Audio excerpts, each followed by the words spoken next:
y'all. Today I'm going to be making some homemade bread. It's a real easy, simple, foolproof recipe. So even if you're not a baker, it's easy. It's really hard to mess up, but it's really good. When I post the recipe for this, the measurements I'm going to list is going to be for just a single recipe. Today I'm actually making a double recipe. I'm going to bake one loaf today, and then I'm going to freeze the rest of the dough so that I can make meat bread this weekend, which my family is super excited about. And I will explain what meat bread is when I post that video. But anyways, let's get started. All right, so the first thing we're going to do is start with our flour. I've already got 6 cups of flour in here. And remember this, I'm making a double recipe today, but I'm going to post the single recipe. Next, we need 2 teaspoons of salt, 6 teaspoons of sugar, and then we're going to put 6 teaspoons of active dry yeast. And you don't want the rapid rise, it's the active dry that you want. So 6 teaspoons of the yeast, and you're just going to put the yeast directly in the flour. You don't have to wait for it to bloom in the water or anything like that. And we're just going to whisk that all up together real good.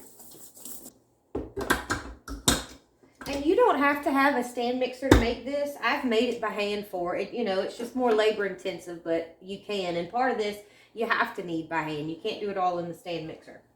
So we're going to use our dough hook if you're using a stand mixer. And we are going to turn this on low and just slowly pour in our water. All right, I had to plug it in. So we're going to turn it on low and slowly pour in our water. And you don't want hot water. Sorry. You don't want hot water because it's going to kill your yeast. And if it's not warm enough, your yeast is not going to activate. So you want like a lukewarm water.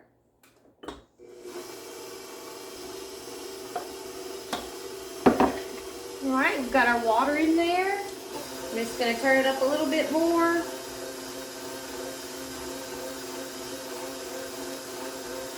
And you're going to want to let it go until it forms pretty much a ball of dough. So it started forming a dough. Now there's going to be pieces of flour that aren't mixed in real good. So this is when you're going to have to turn it out onto the countertop and get some of that incorporated. It's going to look like this. It's not going to all be mixed in. We're going to do that by hand. All right, so we're just going to put this on the counter and try to get all that loose flour mixed in.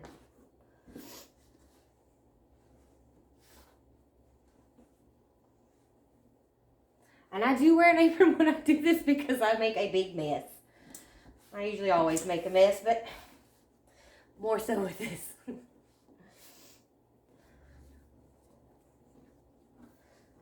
All right. It's all starting to get together. It's not falling apart anymore. So it's not real pretty and smooth yet, but it doesn't have all that flour falling off of it. I'm going to put that back in the bowl. Kind of make like a little well with your hand. Now we're going to put 2 tablespoons of butter in it. Just softened butter. And you're just going to cut little pieces and put in there.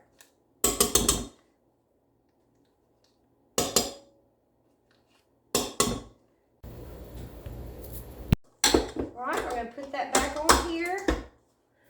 Put our dough hook back on. Let that go on low till some of that butter starts getting incorporated. And then we're going to knead it again. You just want to do it long enough till most of the butter is mixed in real good.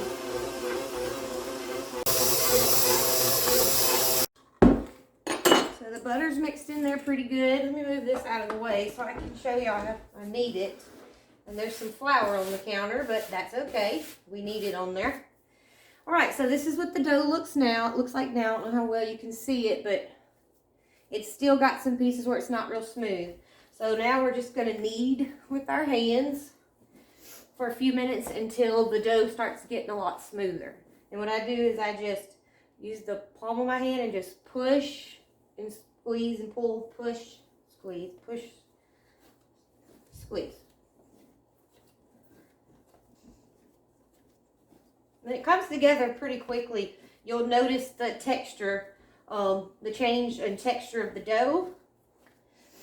It starts getting more pillowy or something. You can just feel all that butter getting incorporated throughout the dough. Woo! It's a workout. All right. There it is. It's nice and smooth now. All right. We've got our dough in the bowl. Now we're going to cover it with a damp cloth and let it sit for 10 minutes. All right, well, we're waiting the 10 minutes for our loaf to rise. We're just gonna spray a loaf pan. And if you don't have like a baker's nonstick spray, you could just use nonstick spray, or you could grease it yourself by hand. We're also gonna preheat the oven to 350. And then here I've got an egg and just a little bit of water. We'll whisk that together. And this is gonna be our egg wash for the top of the loaf before we bake it. It just makes it real nice and shiny and pretty. All right, it's been 10 minutes and our dough has risen. And now we're gonna turn it out. Remember, I'm going to freeze half of this. So I'm just gonna try to make it a uniform log, and then I'm gonna cut it in half. That looks about half.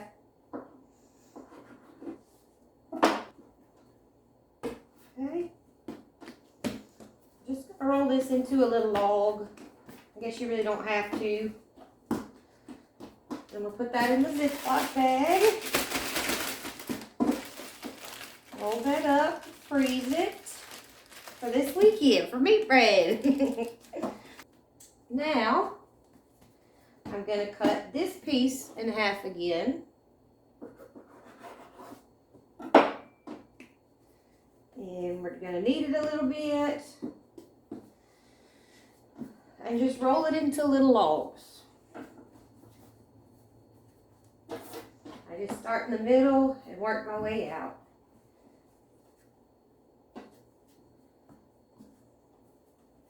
And I don't have any idea about how long this is. I'm gonna do the same thing with the other piece. Just knead it a little bit. And we're gonna roll it out in a little log. Until they're about the same length.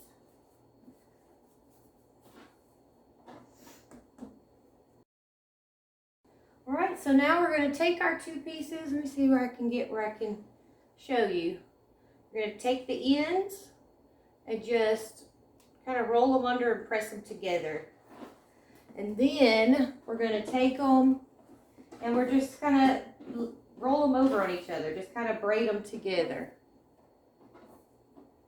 And when you get to the end, just smash the end together and roll it under again. Until it's just kind of like a little braid. Right? Now, I'm just gonna put it in our pan. And if you don't have a long loaf pan, I have used a bunt pan before to make bread because I couldn't find my loaf pan. And it worked. It was the same cooking time and it came out fine. It was just round, which was actually kind of pretty. Now we're gonna get our egg wash.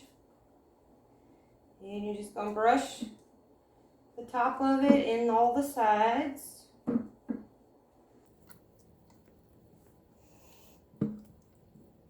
All right, so here it is. It's ready to go. I'm gonna bake it in the oven at 350 for about 30 to 35 minutes. All right, so here it is. I baked it for 30 minutes. It smells wonderful. All right, well, thank y'all so much for joining me. I'm already eating some with a little butter on it. It's wonderful straight out of the oven, but it's also very good if you slice it and toast it and put butter on it, jelly on it. I make garlic bread with it sometimes. I slice it and put cheese and garlic on it, and it's wonderful like that too. But anyways, I hope y'all try it and that you like it. And if you do try it, please let me know what you think, whether it's good or bad, and I'll see you next time.